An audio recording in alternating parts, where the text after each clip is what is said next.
बिस्मिल्लाहिर्रहमानिर्रहीम। अस्सलाम वालेकुम स्टूडेंट। अच्छा जी, लास्ट हम लोगों ने 335 तक डिस्कशन कर ली थी। नेक्स्ट हम 336 से ऑनवर्ड डिस्कशन करते हैं। अच्छा स्टूडेंट, एक आप लोगों से रिक्वेस्ट ये थी कि काफ़ी स्टूडेंट ऐसे होते हैं जो एंड पे मुझसे पूछ रहे होते हैं कि सर मतलब जो आपके रिवीजन लेक्चर को इकोनॉमी से रिलेटेड जो हैं वो कहाँ पर हैं, या हम कैसे आपसे वो पढ़ सकते हैं, या हम कैसे वहाँ तक पहुँच सकते हैं। तो यूट्यूब पर ना ये सारा मटेरियल बच्चों आप लोगों के लिए मैंने पहले ही रखा होता है, ठीक है। तो जिस जिस स्टूडेंट को ये मिल रही होती हैं, जो यहाँ तक पहुँच रहा होता है, तो काइंडली अपने जो रिलेटेड उसके दोस्त हैं, फेलोज़ हैं, वो उनसे भी शेयर कर लिया जाए ताकि उनका भी फ़ायदा हो जाए, ठीक है। तो हमारी वजह से जिसका फ़ायदा होता रहेगा तो अल्टीमेटली उसका बेनिफिट हमें लाजमी होगा, ठीक है जी। वो जितनी हमें दुआएं देगा तो उसकी दुआओं में भी हमारा हिस्सा होगा, ठीक है। तो अगर ये यहाँ तक आप पहुँच जाते हैं जिस भी तरीके से, तो फिर बाकियों तक भी ये पहुँचा दिया करें ताकि हमारी वजह से दूसरों का भी फ़ायदा हो जाए, ठीक है जी। अच्छा, लेट्स स्टार्ट। 336 में एग्जामिनर कह रहा है विच of the following does not cause rightward shift in MEC. किस वजह से जो मार्जिनल एफिशिएंसी ऑफ कैपिटल है, मार्जिनल एफिशिएंसी ऑफ कैपिटल है, किस वजह से वो राइटवर्ड शिफ्ट नहीं करता, ठीक है। जो हमारी एमईसी कर्व होती है वो राइटवर्ड शिफ्ट नहीं करती। तो एमईसी को नॉर्मली हम रिलेट कर रहे होते हैं, आपको पता है, इन्वेस्टमेंट के साथ। एमईसी को नॉर्मली हम जो रिलेट कर रहे होते हैं वो हम ये इन्वेस्टमेंट कर बना रहे होते हैं और इसको हमने एमईसी कहा होता है, ठीक है। यहाँ पे रेट ऑफ इंटरेस्ट होता है, यहाँ पे हमारा इन्वेस्टमेंट होता है। पॉपुलेशन ग्रोथ, जितनी पॉपुलेशन ग्रोथ ज़्यादा होगी तो इन्वेस्टमेंट ज़्यादा करेंगे, तो एमईसी राइटवर्ड शिफ्ट चले जाएगा, ठीक है। तो हमने कहा राइटवर्ड शिफ्ट वो ना जाए, तो इससे तो जा रहा है, तो ये गलत हो गया। चेंज इन इनकम, इनकम जितनी इनकम ज़्यादा होती रहेगी हम ज़्यादा इन्वेस्टमेंट की तरफ जाएंगे, तो इससे भी तो राइटवर्ड जा रहा है, ये भी गलत हो गया। एक्सेस डिमांड, जितनी कंज्यूमर की तरफ से डिमांड ज़्यादा आएगी तो मुझे अपनी इन्वेस्टमेंट बढ़ानी पड़ेगी, अगेन एमईसी राइटवर्ड जा रहा है, इससे भी ये भी गलत हो गया। तो जब अल्फा बीटा डेल्टा गलत ही हो गए तो बताएं चार्ली की समझ आए या ना आए, बस यही सही है फिर, ठीक है जी। तो ये गलत क्यों, इसकी रीज़न बता देता हूँ। Surplus productive capacity, surplus productive capacity का मतलब है कि मैं जो इन्वेस्टमेंट कर रहा हूँ, जिस गुड्स में, जिस एरिया में इन्वेस्टमेंट कर रहा हूँ, सरप्लस प्रोडक्टिव कैपेसिटी ऑलरेडी वहाँ पर बहुत ज़्यादा इन्वेस्टमेंट हुई हुई है। तो अब फर्दर मोर इन्वेस्टमेंट नहीं होगी, तो उस एरिया में इन्वेस्टमेंट की जो परसेंटेज है वो डिक्रीज होना शुरू हो जाएगी, ठीक है। अगर ऑलरेडी एक जगह पर मान मान लें, एक जगह पर कपड़ों की दुकानें हैं, तो शॉप 1 है, शॉप 2 है, शॉप 3 है, शॉप 4 है। अब 4 दुकानें कपड़ों की हैं। अब जो पांचवा बंदा यहाँ पर आएगा भी ना, तो ऑब्वियस बात है उसको फायदा बहुत कम होगा। दैट्स वाई वो यहाँ पे कपड़े का कारोबार नहीं करना चाहेगा, वो किसी और प्रोडक्ट में यहाँ पर बैठ जाएगा, लेकिन कपड़ों में नहीं आएगा। दैट्स वाई ऑलरेडी अगर सरप्लस प्रोडक्टिव कैपेसिटी है, ठीक है, ऑलरेडी हम ज़्यादा इन्वेस्ट करके सप्लाई कर सकते हैं, तो फर्दर मोर यहाँ पे इन्वेस्टमेंट नहीं करने वाला कोई। तो that's why surplus productive capacity की वजह से एमएससी यहाँ से अब लेफ्टवर्ड शिफ्ट हो जाएगा इस पर्टिकुलर एरिया में, इस particular good. 337, which of the following two, दो सिलेक्ट करने हैं, do not relate to leading economic indicators. याद रखिएगा ये जो इंडिकेटर वाला टॉपिक है ना इकोनॉमिक्स में, तो ये सेम टॉपिक आप लोगों ने एमएफए में भी पढ़ना है, ठीक है। एमएफए में भी इकोनॉमिक इंडिकेटर्स हैं, तो ये इकोनॉमिक इंडिकेटर्स की हाँ ना और तगड़े कॉन्सेप्ट आपके होने चाहिए। आपको पता है जो लीडिंग इकोनॉमिक इंडिकेटर होता है ना, ये फ्यूचर के बारे में बताता है कि फ्यूचर में ये हमारा जो बिजनेस साइकिल है, ये फ्यूचर में बिजनेस साइकिल या इंक्रीज होगा या ये डिक्रीज होगा। यानी कि फ्यूचर में हमारे जो बिजनेस साइकिल की डायरेक्शन है वो क्या होगी, कि हम इंक्रीज की तरफ जा रहे हैं या हम इंक्रीज से डिक्रीज की तरफ आ रहे हैं, ठीक है। तो बताएं कौन से दो जो हैं लीडिंग इकोनॉमिक इंडिकेटर्स नहीं है। Manufacturing new order, new order जितने ज़्यादा आते रहेंगे हम बूम की तरफ जाएंगे, ठीक है। और न्यू ऑर्डर अगर कम आएंगे तो हम डिक्लाइन करेंगे, यानी कि रिसेशन की तरफ जाएंगे। तो ये लीडिंग के इंडिकेटर है। मनी सप्लाई जितनी ज़्यादा होगी, इन्वेस्टमेंट उतनी ज़्यादा होगी, ऑब्वियस बात है हम बूम की तरफ जाएंगे। तो इसका मतलब ये लीडिंग, दोनों ने फ्यूचर के बारे में बताया। पर्सनल इनकम, इनकम का ताल्लुक आज के साथ होता है, ठीक है जी। तो अगर आज मेरी इनकम ज़्यादा है या आज मेरी इनकम कम है, इसका ताल्लुक लीडिंग इकोनॉमिक इंडिकेटर के साथ नहीं है, इसका ताल्लुक तो आज के साथ है, यानी कि ये तो कोइंसिडेंस वाला है, ठीक है, जो हमें करंट सिचुएशन के बारे में बता रहा होता है, ठीक है। और मैन्युफैक्चरिंग एंड ट्रेड सेल, आज हम कितनी चीज़ें बेच रहे हैं, आज हम कितनी चीज़ें बेच रहे हैं, कितनी चीज़ें नहीं बेच रहे हैं। इसका मतलब ये पर्सनल इनकम और मैन्युफैक्चरिंग ट्रेड सेल ये लीडिंग इकोनॉमिक इंडिकेटर नहीं है, ये दोनों तो को इंसिडेंट इकोनॉमिक इंडिकेटर है जो कि करंट सिचुएशन के बारे में बता रहे हैं। ठीक है जी। 338 which of the following two, अब दो स्लाइड अगेन करने हैं, are the reason for demand pull inflation. आपको पता है डिमांड पुल इन्फ्लेशन किस वजह से आती है, एग्रीगेट डिमांड के ज्यादा होने की वजह से डिमांड पुल इन्फ्लेशन आती है। ठीक है, जैसे कि अगर मैं डायग्राम बनाऊं तो here is short run aggregate supply, और ये हमारे पास आ गई लॉन्ग रन एग्रीगेट सप्लाई, और फॉर एग्जांपल ये हमारे पास एग्रीगेट डिमांड है, और ये हमारे पास इक्विलिब्रियम आ गया, और ये हमारे पास प्राइस आ गया। ठीक है जी। और अगर मैं यहाँ पर आपको क्या करूँ, प्राइस डिमांड को इंक्रीज करके दिखाऊँ, अगर यहाँ पे हम डिमांड इंक्रीज करें तो देखते हैं क्या होता है। तो ये देखिए हमने डिमांड पे यहाँ पे इंक्रीज किया, जैसे ही एग्रीगेट डिमांड इंक्रीज हुई तो देखिए प्राइस लेवल इंक्रीज हुआ। ये जो प्राइस लेवल इंक्रीज हुआ है ये एग्रीगेट डिमांड के ज्यादा होने की वजह से है, this is called demand pull inflation. तो किस वजह से एग्रीगेट डिमांड ज्यादा की, मॉनिटरी स्टिमुलस। इसका मतलब अगर हम एक्सपेंशनरी मॉनिटरी पॉलिसी लगाएंगे, एक्सपेंशनरी मॉनिटरी पॉलिसी लगाने से मनी सप्लाई ज्यादा होगी तो इन्वेस्टमेंट ज्यादा हो जाएगी, इन्वेस्टमेंट ज्यादा होने से ऑब्वियस बात है एग्रीगेट डिमांड ज्यादा होना शुरू हो जाएगी। तो number one expansionary monetary policy यानी कि मॉनिटरी स्टिमुलस की वजह से एग्रीगेट डिमांड ज़्यादा होगी, और आपको पता है जैसे ही एग्रीगेट डिमांड ज़्यादा हुई तो देखें इन्फ्लेशन ज़्यादा हो गई, डिमांड पुल इन्फ्लेशन आ गई। Higher indirect taxes, indirect taxes का ताल्लुक एग्रीगेट डिमांड से नहीं है, इनडायरेक्ट टैक्सेस का ताल्लुक शॉर्ट एंड एग्रीगेट सप्लाई से, यानी कि इसका ताल्लुक तो एग्रीगेट सप्लाई के साथ है, तो ये तो नहीं होगा। ठीक है, फिजिकल स्टिमुलस यानी कि दोबारा आ गया तो expansionary physical policy, expansionary physical policy की वजह से गवर्नमेंट एक्सपेंडिचर जो ग्रेटर हो जाता है टैक्स रेवेन्यू से, उससे अल्टीमेटली एग्रीगेट डिमांड ज़्यादा होना शुरू हो जाती है, और एग्रीगेट डिमांड ज़्यादा होगी तो इन्फ्लेशन आएगी। तो चार्ली करेक्ट वन। और वेज पर इन्फ्लेशन, वेजेस का ताल्लुक आपको पता है एग्रीगेट सप्लाई के साथ। तो डिमांड पुल इन्फ्लेशन किन दो रीजन की वजह से डिमांड पुल इन्फ्लेशन हुई, नंबर वन मॉनिटरी स्टिमुलस यानी कि एक्सपेंशनरी मॉनिटरी पॉलिसी, और फिजिकल स्टिमुलस यानी कि एक्सपेंशनरी फिजिकल पॉलिसी की वजह से। 39 identify the type of unemployment when wage are set above equilibrium. वो अनएम्प्लॉयमेंट की टाइप बताएं जब वेजेस अबव इक्विलिब्रियम सेट कर दी जाए, उसको बताते हैं क्लासिकल या वेज। वेज क्लासिकल अनएम्प्लॉयमेंट, वो वेज क्लासिकल अनएम्प्लॉयमेंट होती है जिसमें हम वेज अबव इक्विलिब्रियम सेट करते हैं। For example this is supply for labour, this is the demand for labour, और ये मार्केट में इक्विलिब्रियम वेज रेट। और अगर हम वेज रेट मार्केट इक्विलिब्रियम से अबव सेट कर दें तो देखें लेबर में सप्लाई ज़्यादा हो गई और लेबर में काम करने वाले लोग कम हैं, तो ये शॉर्टेज होगी, ये हमारे पास क्या है अनएम्प्लॉयमेंट, और इस अनएम्प्लॉयमेंट को वेज क्लासिकल अनएम्प्लॉयमेंट कहते हैं।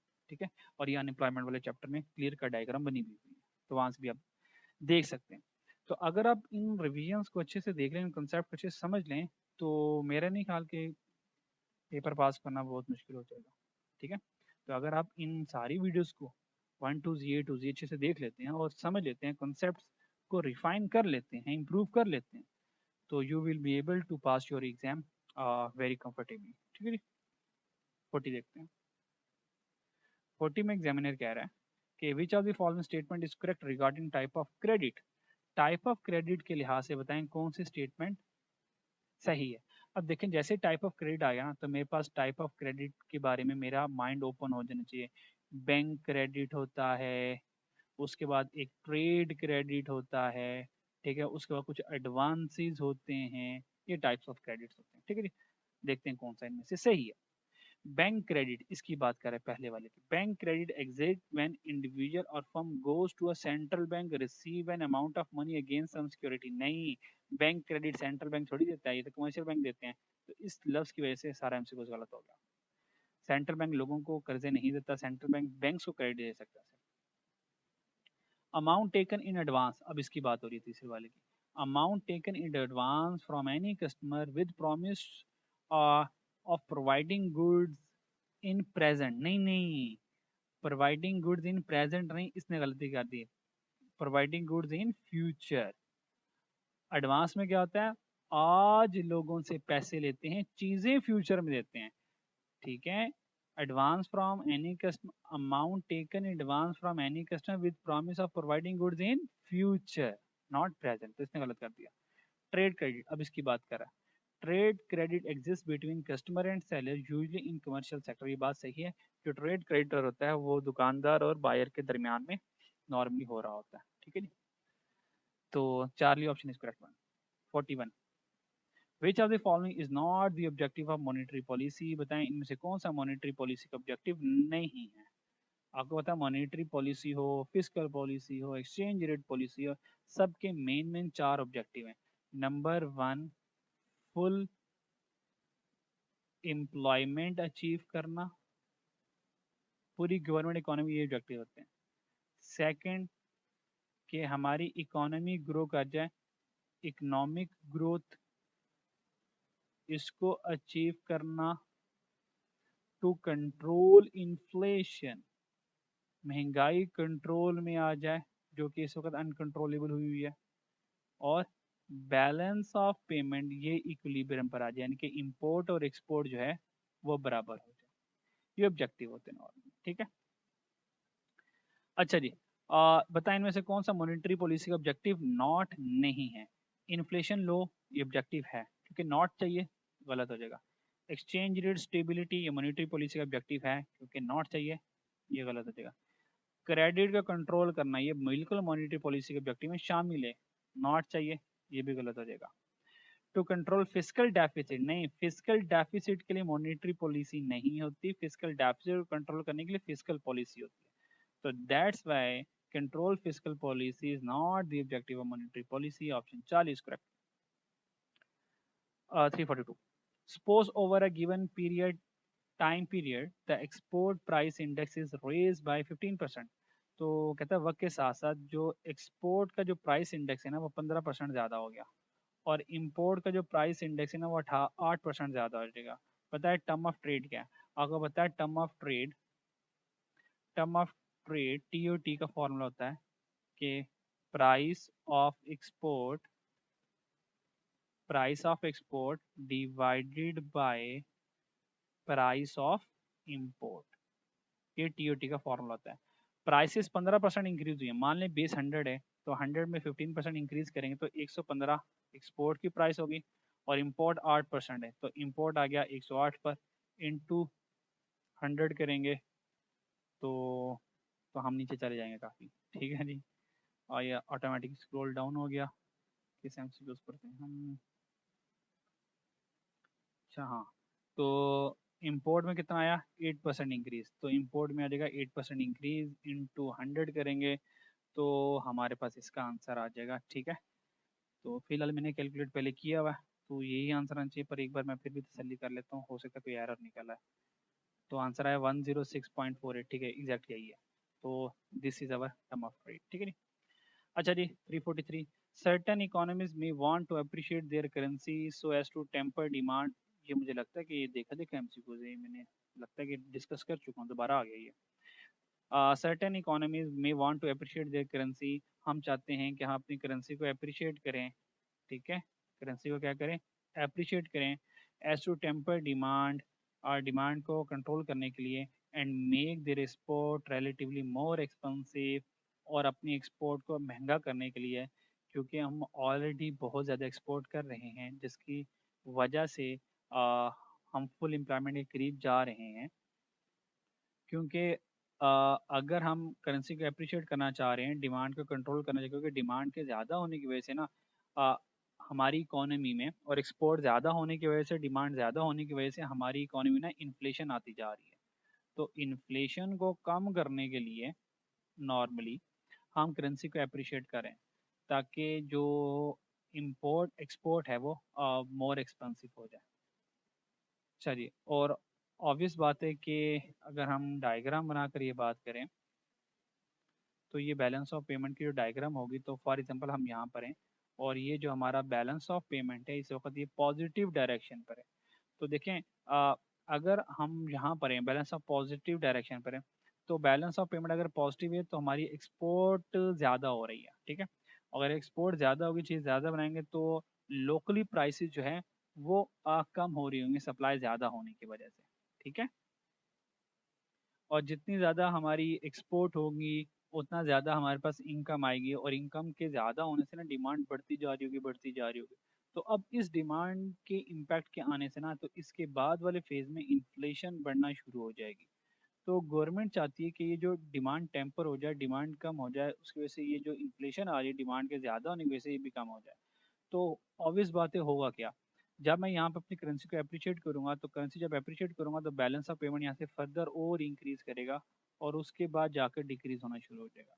तो जब करेंसी अप्रिशिएट करते हैं तो इन्वर्स ऑफ जे कर्व बनती है। तो एक सवाल ये आएगा, और एक सवाल ये आता है, जब करेंसी डेप्रिशिएट होती है तो फिर जे कर्व बनता है। करेंसी जब डेप्रिशिएट होती है तो फिर यहाँ से नेगेटिव होता है यहाँ पर बैलेंस ऑफ पेमेंट, तो यहाँ से पॉजिटिव की तरफ जाते हैं।